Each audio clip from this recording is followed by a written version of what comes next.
treat our children just as you would any other child.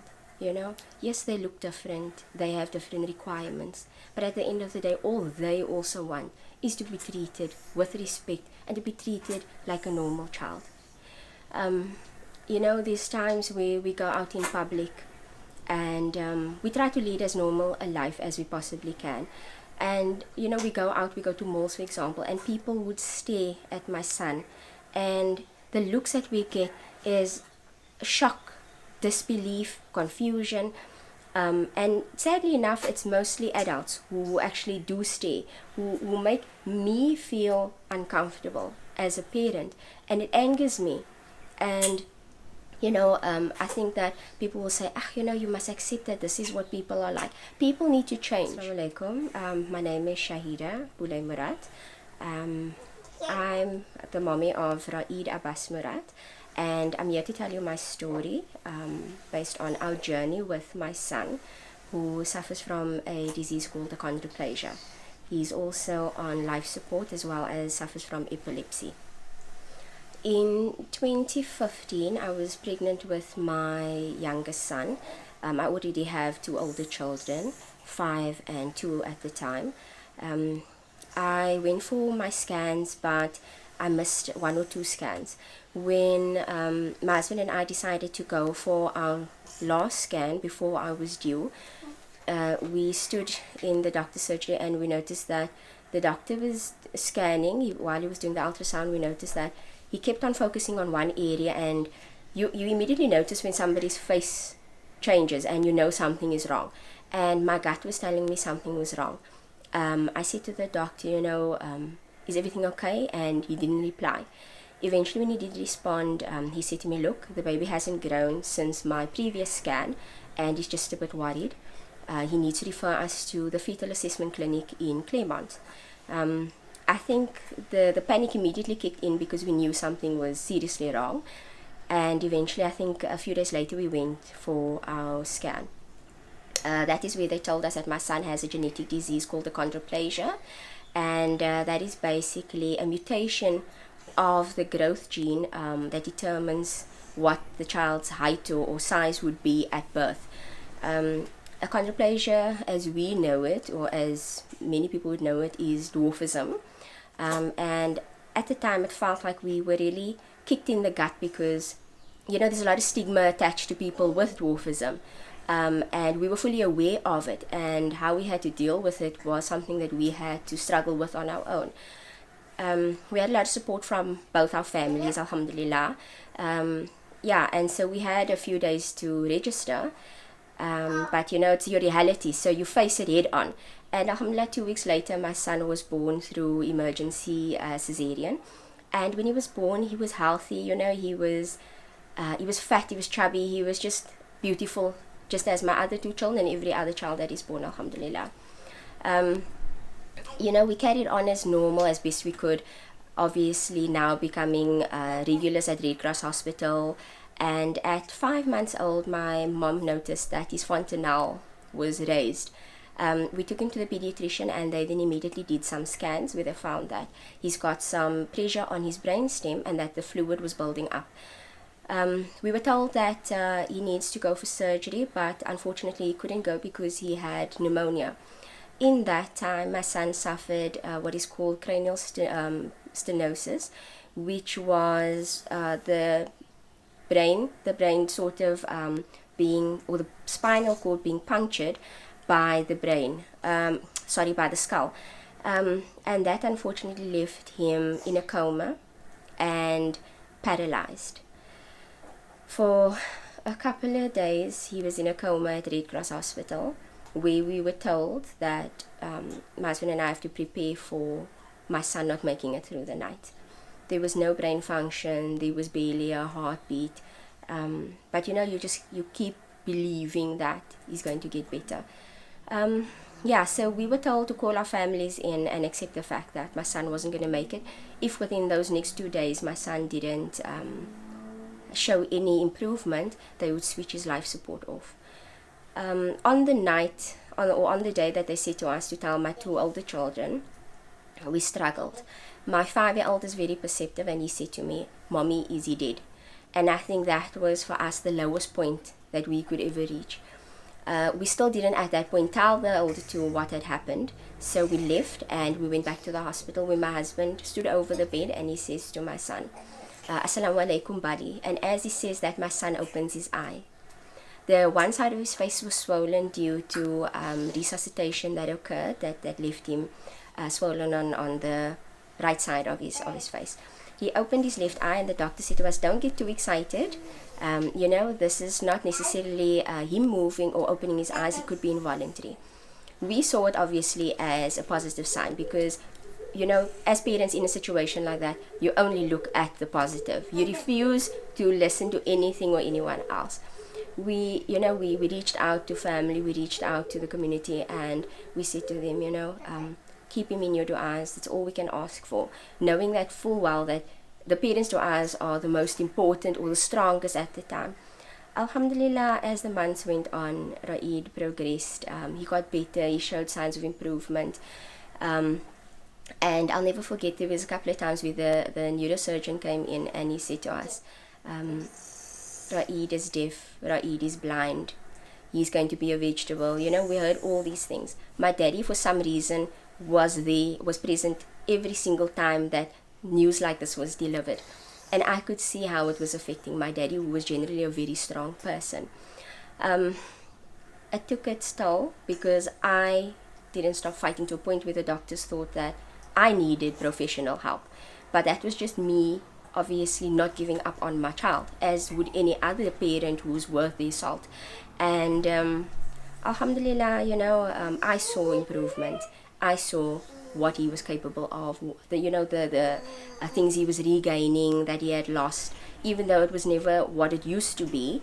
But alhamdulillah, unfortunately, after 3 months of his being in ICU, I came home to shower, because I'd been living at the hospital. I came home, I lived with my daddy, and I came home to find that my daddy had passed away in his sleep.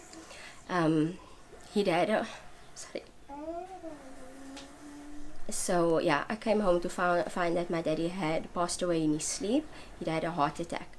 I think that what traumatized me so much was, not only is that a very difficult thing to experience, is finding your loved one passed away, not expecting it, because he was the strongest person I knew, physically and emotionally. So he was always my support, the family's strength, not only his immediate family, but his extended family. And it made me think back to the day that my son got sick, the day that my son's heart stopped, that he had the initial cardiac arrest. I was home with my daddy and my 2 children. My husband had just gone to work. And I remember my daddy doing CPR on my son, and being told by the doctors in the ICU at Red Cross that had my daddy not performed that CPR, my son wouldn't have made it to the hospital. And then they started calling him hero. And all I kept, it kept on playing in my mind, the hero has died, the hero has died, the hero doesn't die. I remember trying to get hold of everyone. I remember running outside screaming, help me, help me. And for some reason, by Allah's grace, my neighbors for some reason were all standing outside. They came running in trying to assist me. But alhamdulillah, that was also something that I never thought I would overcome, and I did.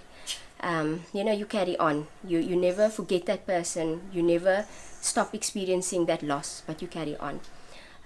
It's been a uphill climb. There's been a lot of challenges. People say things to me like, they just walk up to me and they say, oh, this child is your ticket to Jannah. I understand people mean well when they say it, but it's not necessarily something that a parent in my situation wants to hear every time. Because saying something like that essentially means that always be prepared for the worst. And we don't want to be prepared for the worst, even though we know it is in every sense inevitable or possible, highly likely. But I believe that they told me 2 days after he was admitted to the hospital, he wasn't going to make it through the night. 6 years later, here we are. And this year will be his crown birthday. So he is defying the odds. And so alhamdulillah, I say shukran to everyone who tries to support us by saying things. But you also have to understand that there's certain things that I would say, as a parent, from my perspective, I don't always want to hear, he's your ticket to Jannah, he's your ticket to Jannah. I want you to say, mashallah, look how cute he is, or mashallah, look how well he's doing. That is what we need to hear. Encourage us, and in the same sense, you're encouraging them as well. Because I'm one of hundreds just within Cape Town who is living in a situation like we are. You adjust your entire life. You change everything. We were very social people. We went out. If there was a function, we were there. If there was a party, we were there. If there was an event, we were there.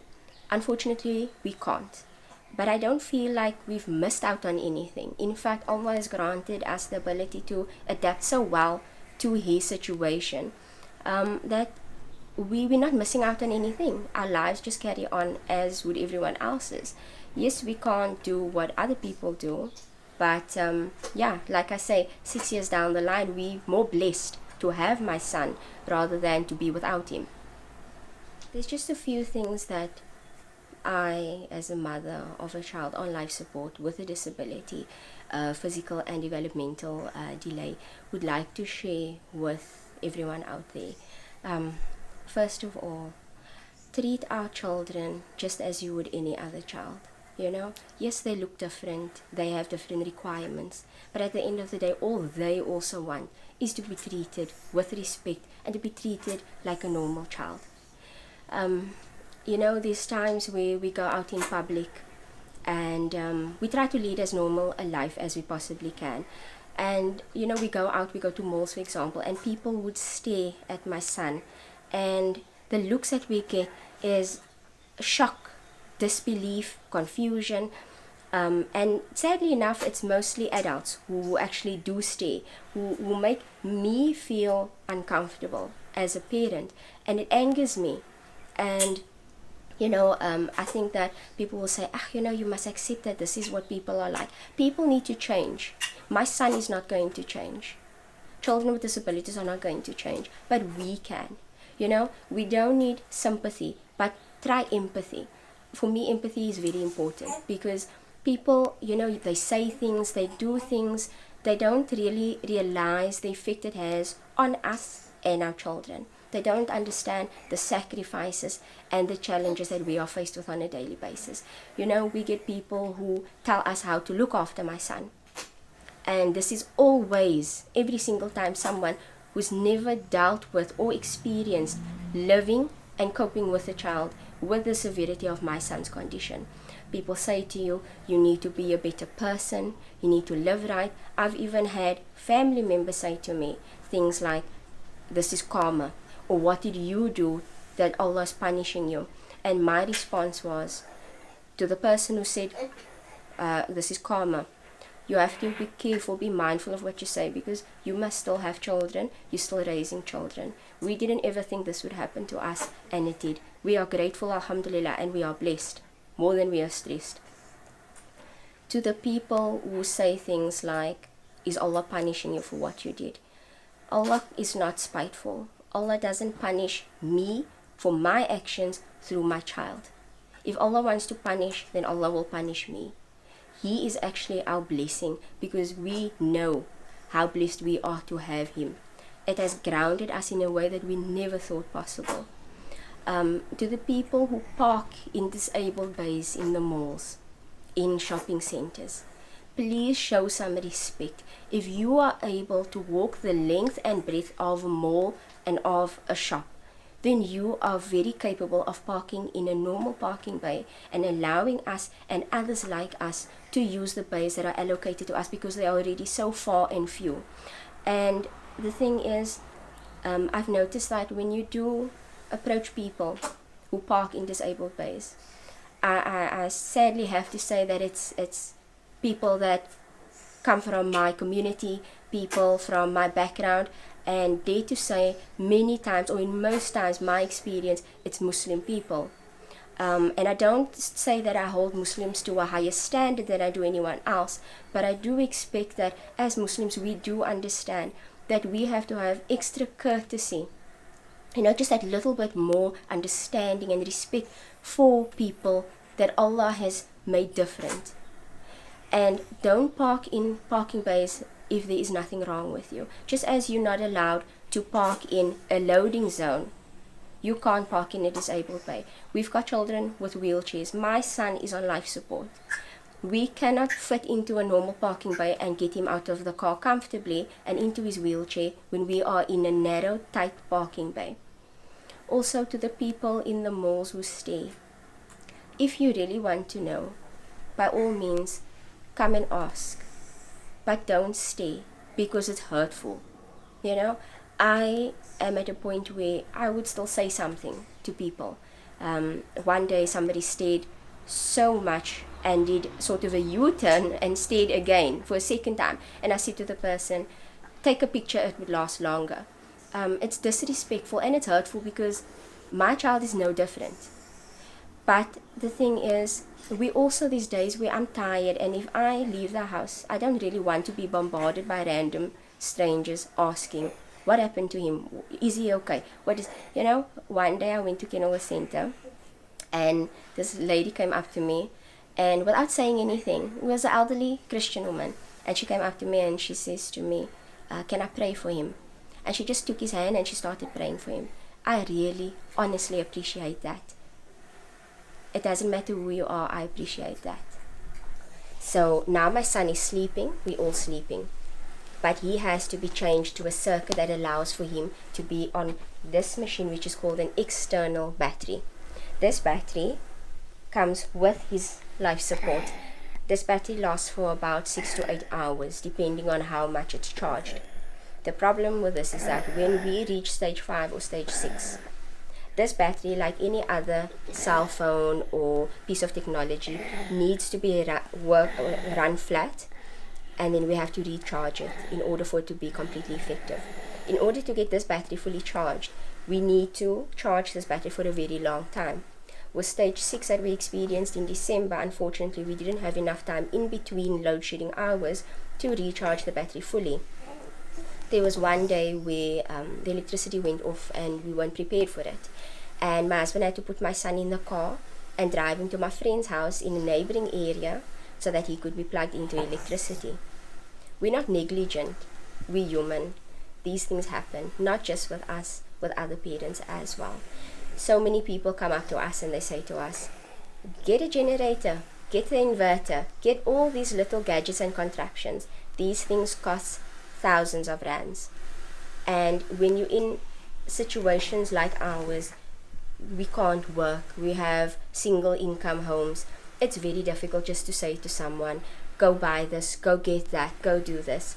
So alhamdulillah, we were donated a generator by an engineering company. We are very grateful. The difference with a generator is that the generator uses petrol. It gives off fumes. The generator is noisy, and when the power goes off in the middle of the night, this means that we would then have to go outside, switch the generator on, come back inside, connect my son to the machines. In 2 hours time, when the electricity power is back on, we have to go back outside, switch the generator off, and then come back inside again. If it's, for example, stage 5 or stage 6, it goes off about 2 or 3 times a night. That means that every 2 hours, we would then have to be outside, coming inside, outside, inside. It's extremely tiring. It's taxing on us emotionally, mentally, it's draining. If you were to ask any parent in our situation, if you were to ask them what you're feeling right now, it would be anxiety, it would be stress, it would be exhaustion. Alhamdulillah, for the past few days we haven't had load shedding, but we are bracing ourselves for when it does come back again. And I just want people out there to know that this is the challenges we are faced with. People have told us, go get an inverter, go get this, go get that. We have to consider how much strength these machines use. We have to consider the fact that we can't just connect anything to these machines, because if it does blow, then this costs over 200,000 rand a machine, which is not spare change in anyone's pocket, unfortunately. So I just want to do a demonstration for you of what the process is when the electricity does switch off. So picture this, in the middle of the night, you are fast asleep and the electricity switches off. You're in your bed, your son is sleeping. Immediately the machine kicks into backup battery mode. This battery only lasts for about an hour and a half to 2 hours. Due to the strain of load shedding on this ventilator, we've had parents experiencing problems with their machines, these machines needing to be serviced even more. The technicians have been coming out frequently to service the machines, to check out the machines, to make sure that they're working effectively.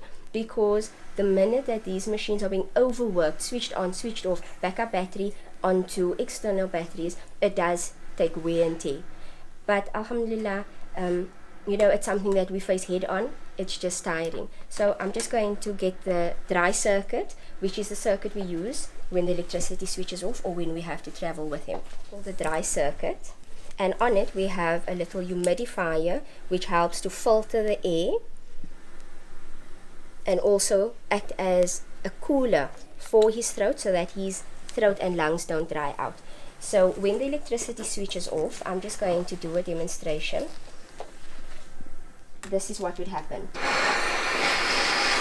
The machine would immediately alarm, and then we have to, for example, disconnect this pipe, insert the dry circuit,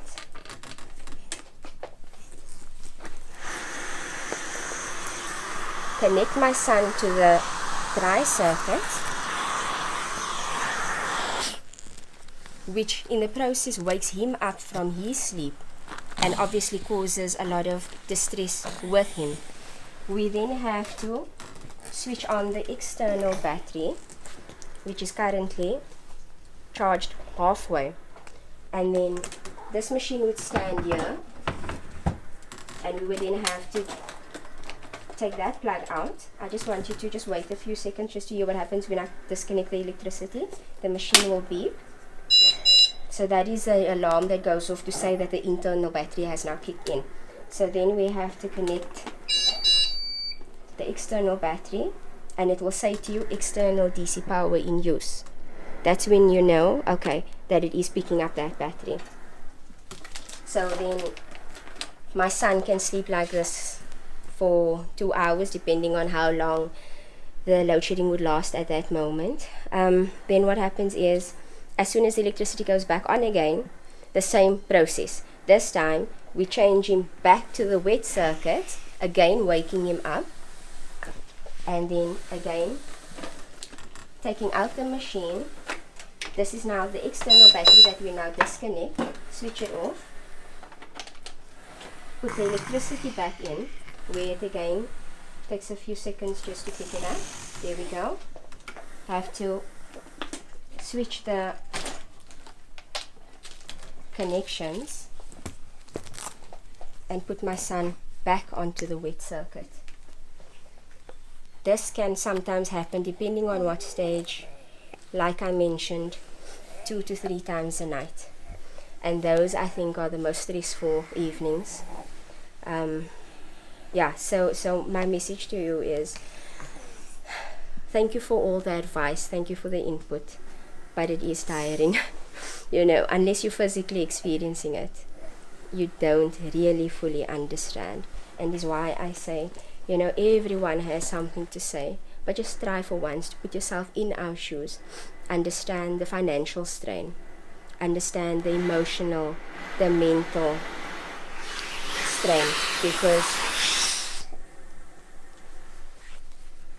we lose sleep, we stress, my son loses sleep. Not only does it affect us as parents and the patient, it affects everyone else. So my older 2 children are stressed as well. It affects them as much as it does us, because they live it daily just as we do. I have a message for the mommies and the daddies out there, or the grannies and the aunties, in a situation similar to mine. 5 years ago, I wasn't prepared for this. I'm going on my 6th year with my son, alhamdulillah. All I can say to you, Muslim, Christian, whatever faith you're from, know that it does get better. Just don't lose the faith. At the end of the day, our children channel our strength. They channel our emotions. There are days where you're going to feel like you're falling apart, but know that there is a program, and it's an amazing program that has been it was started in by Sister Jane Booth at Red Cross Hospital. It's called the Breathe Easy program. You can find them on Facebook. Breathe Easy is one word. And this is a good platform for you to, to acknowledge or understand that there are so many of us out there. Prior to 2015, I had no idea that there was children with these issues. But what I'd like to say to you is reach out, don't be afraid. If you need to talk, find someone who understands you.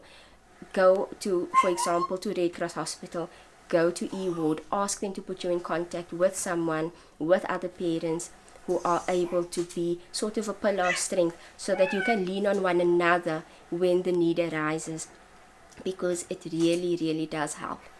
It's not the same talking to someone who's never been in your situation, but once you meet someone who is going through what you're going through, it really does help you. It's a challenge, but you will get through it.